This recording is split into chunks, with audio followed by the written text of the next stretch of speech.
Hey guys, on this episode of Kemp Outside, we are going to go way back to the basics. We are going to cover learning how to fish. So this video is for you moms and dads who have kids who want to go fishing and you have no idea how to get started.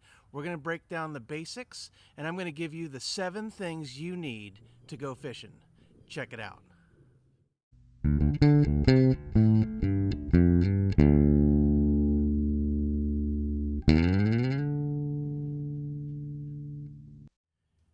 Hey guys, I'm Kevin with Kemp Outside, your inside source for all things outside. Today, we are looking at learning to fish. So if you like what you see, hit that subscribe button, that little bell that notifies you when we release new videos, and hit that like button for me. So if you're an experienced angler, guys, you're probably going to want to skip this video because I'm going to cover the very, very basics of starting fishing. And I'm going to give you the 7 things that you need to start fishing. Now, there's a ton of different species to fish for, right? You can fish for everything from bluegill in your little pond in your backyard all the way to hopping on a big boat and cruising out into the Atlantic or the Pacific Ocean for big marlin or that kind of thing.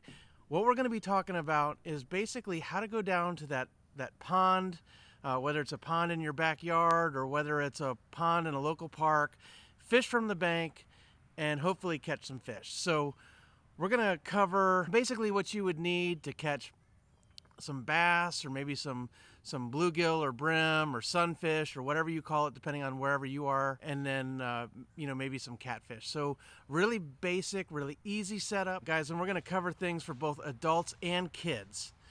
So the first thing that you need to go fishing is a fishing rod, right? Obvious. You need a fishing rod. Now, there are lots of different types of fishing rods out there. So if you are confused on the different types of fishing rods, there's spinning rods, there's bait casters, there's spin casters. I have a link that I'm going to put right up here, and that is to my video on the different types of fishing rods, primarily for freshwater fishing. Now, it is one of my oldest videos on YouTube, so it's not nearly as polished as my videos are now. But I'm not ashamed of starting small, so I'm going to throw that link up there and definitely check that out. Also, guys, if you have decided on a spinning rod, which is a rod that I recommend for beginning adults, I have a video on how to choose a spinning rod. So I'm going to put that right up here, and so you can check that out. Both of those links will be down in the description below as well. If you are trying to get your kid fishing, if you are trying to get them started, I don't recommend a spinning rod. I recommend a spin cast rod, and I'm going to show you that in a few minutes. But basically what you need is a fishing rod. I recommend a medium action fishing rod, whether it's a spin caster or a spinning rod. It's a great rod that will handle probably up to like a 10-pound fish. If you catch a 10-pound fish, that's pretty amazing. So I think that's a and it can handle bigger than that, guys. I'm just ballparking it. You don't have to buy expensive, guys. Now I fish a lot, and so I have gone to some of the higher end fishing rods. But there's nothing wrong with going to Walmart or Bass Pro Shops and picking out a $25 fishing rod. That's a great way to start, especially if you're not sure whether you're going to really like fishing or you're not sure whether it's something you're going to do a lot.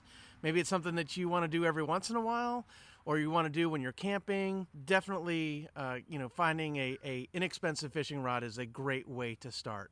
And there are lots of really good brands out there. I'm going to put a couple of the fishing rods I recommend for starters down in the description below, and you can check those out. So that's number 1, guys. The second thing that you need to go fishing is a reel, right? So now, like I said, there's exceptions to every rule, guys. So if you are cane pole fishing, so a cane pole is typically a long pole with a little loop on the end of it that you tie a string on, and then you just dip your bait in the water, and then when a fish hits it, you just lift it out of the water, right? So there's no reeling required. But for the most part, guys, when we're talking about fishing, we're talking about fishing with a rod and reel. So this is a spinning reel, and a spinning reel goes with a spinning rod. Like I said, there are other types of reels out there, but I do recommend the spinning rod and reel for beginner adults. They're very, very easy to use. Basically what you do is when it's on the rod, you open the bail, and that's how the line comes off the spool. And then when you're ready to reel it in, you close the bail back over. That allows the line to be caught by the bail and then wrapped around the spool. We're going to do a how to cast in a future video to cover all that stuff. But the bottom line is, guys, the first things you need obviously are a rod and a reel, right? So the third thing that you need is fishing line, right? You're not going to catch any fish unless you have line on your rod. There's a lot of different lines out there, guys. There's braid, there's monofilament, there's fluorocarbon. Primarily for beginners, I recommend you start with simple monofilament. And I like Berkley Trilene, whether you get their smooth casting or their XT, they're extra tough. Both of those are good. I use that quite a bit. And if you're using a medium action fishing rod, I recommend like 10-pound test or something like that is a great line weight to go. And guys, it's super easy to load this onto a reel. We're going to do a video on how to put monofilament on a reel here in a future video real soon, so stay tuned for that. There's so many things I want to bring you guys for learning to fish. So let's recap. You need a rod, you need a reel, you need a line. What's next? Well, you might say hook, and I would say that's right, but before the hook, I recommend some kind of weight. So this is a bullet weight. What that does is it goes before the hook, and so that helps get your bait down in the water. So a lot of times bait will float on top. Sometimes fish will hit baits on top of the water. That's not always a bad thing. But a lot of times you want to get your bait down in the water column, and so you're going to want some kind of weight. Now there's a lot of different weights out there. So a lot of weight was traditionally made with lead. So there's still a lot of lead sinkers out there. Lead is a good product to use, but you don't want to lose it. So you want to make sure if you're throwing lead that you're most likely going to get it back. There are some states out there that have banned lead weights. One of the things about lead is that loons have a tendency to pick the lead up off the bottom and will ingest it and then will die of lead poisoning. So lead is not the most ecologically friendly weight out there. There are some other options. There's steel, there's tungsten. Some of those options are more expensive. So check the laws in your area to find out what kind of weights you're able to use. So the next thing, guys, so we have a rod, a reel, line, a weight. Number 5 is a hook, right? Very, very simple, very obvious. You're going to need a hook to catch fish because obviously that's going to get caught in their lip. And that's how you're going to reel them in. And again, guys, there are tons and tons of hook options out there. And today I want to show you the offset shank hook. And it looks like that. Hopefully I can get it in focus. And the great thing about this is that you can put like a weedless worm on there or a swim bait or those kind of things, and rig it so that when you're pulling it through vegetation, it doesn't get a whole bunch of like grass and stuff on it that makes it something that doesn't look normal to a fish, so they won't eat it. So these offset shank hooks are great when you pair it with number 6, the next thing you need, which is bait. Right now, there's, again, just like everything else in fishing, there's a lot of different baits out there. One of the things that I love to do is I love to just put on a worm on a weedless hook with a bullet weight. That's called a Texas rig, and we're going to go over a Texas rig in a future video. But I like to just rig that up with a simple weight, a simple hook, and a simple worm, and just go out to the pond or whatever and stand at the bank and just cast at various places around the pond, and just kind of slowly retrieve that worm, maybe let it sit on the bottom, crank the handle a few times, let it sit, maybe jerk the rod up a little bit, let it sit, kind of play the worm at different actions and see if there's something that induces a strike for the fish. We're going to go over all that in a future video. There's lots to fishing, guys, but the bottom line is if you have a rod, a reel, line, a weight, a hook, and bait, you are almost ready to go fishing. Now remember, guys, when I said that a spinning reel, I think a spinning rod and reel is a great way for adults to start. I want to show you what I think is great for kids. and that is the spin caster. And when I was a kid, we called these push buttons. And that's because basically you push the button and that's how you cast it. Now, these are great for kids because it's really easy for them to learn to use.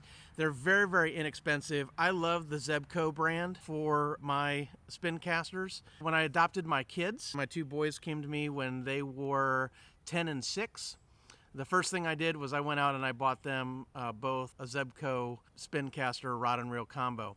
What's awesome about these guys is they are very affordable. They're like 20, 25 bucks, and they come with the rod, the reel, and the line all included. And I think this combo, this is a Zebco 404, came with a little tackle box with some hooks and bobbers and weights and stuff like that. So Zebco really helps you get your kids, started with fishing. So I really recommend these if you've got a little kid. Again, it's a small investment and is a great way to take them to the pond, and you can get yourself a little spinning rod at the same time, and both of you can go fishing. Now, I said 7 things, right? So the first 6 were rod, reel, line, weight, hook, and bait, right? That's 6. The 7th thing, guys, is a fishing license. If you're gonna be fishing, you need to check the laws in your state. Some states don't require a license when you're fishing from shore. They maybe only require it when you're fishing from a boat. Other states require it no matter where you're fishing. There are laws for if you are a military person on furlough, you may not need a license. So check the regs in your state. But guys, a fishing license is very, very important. One, it teaches good stewardship to your kids. We want to make sure that we're leaving our resources better than we found them. And we want to give our kids the same opportunity we had for fair chase, for fish and wildlife, and for game. So we want to make sure that we are paying those license dollars, because those dollars go to conservation.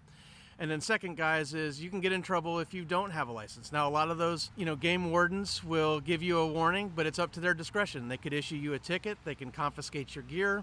There's lots of things that they can do if they feel like you are flagrantly violating the law.